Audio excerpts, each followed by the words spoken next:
Hi, all you ATU members. This is Bill Berry, and we are back. This is session 2, and we talk about the history of grievances. And the reason we talk about the history of grievances is because we want to look at the past to see what's the best for the future. Because many of the members in the old days had great ways of dealing with the unions and problems and with their bosses. And we need to look at what they've done, how it's changed over the last 40 or 50 years, and maybe how we can rethink and relearn everything that we do. We talked in the last session about the organizing model of unionism. And way back in the early days, pretty much before the Second World War, the union's success depended on total membership involvement. They didn't have money for staff. They didn't have money for offices. When you look at the early international union of the ATU, which started in 1892, they had rented office spaces, a few officers, but none of the resources that unions have today.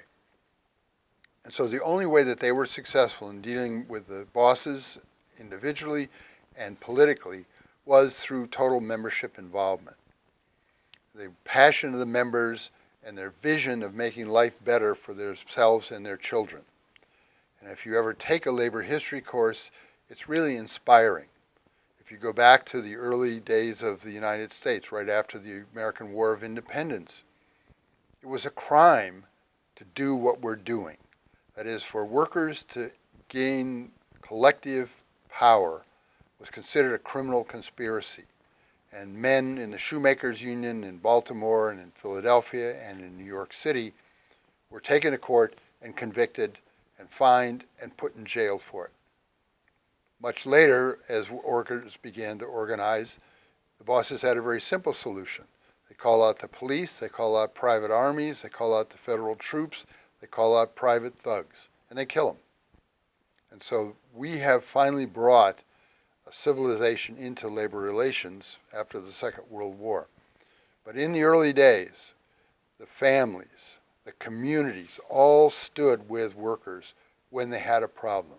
And we need to look at that and understand what it was. Over time, particularly after the Second World War, unions became more established. They began to have resources, they had full-time staff, they had international and local offices, and they developed the servicing model of unionism, which became dominant structure. And it worked.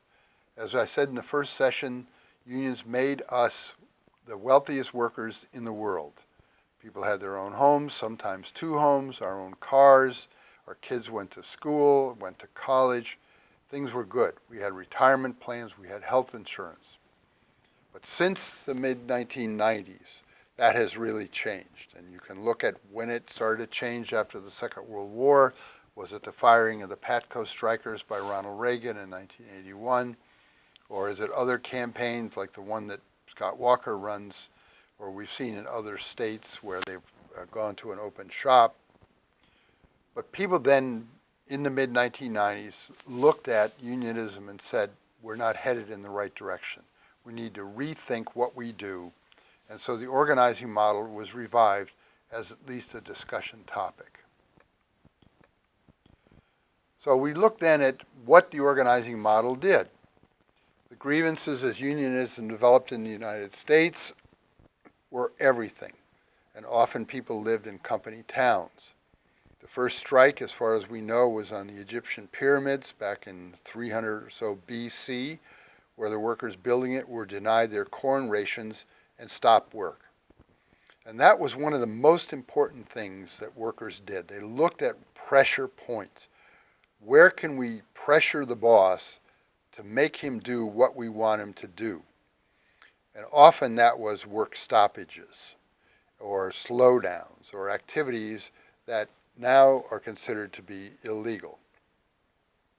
What we have found, and you will see in the documents that I'm going to talk to you about in a few minutes, grievance handling has really changed in the past few years because we have gone to formal grievance procedures, we have gone to a small committee from the union and a small committee from management handling workplace disputes, And the general thinking is if you have a grievance that you can't settle, you take it to arbitration.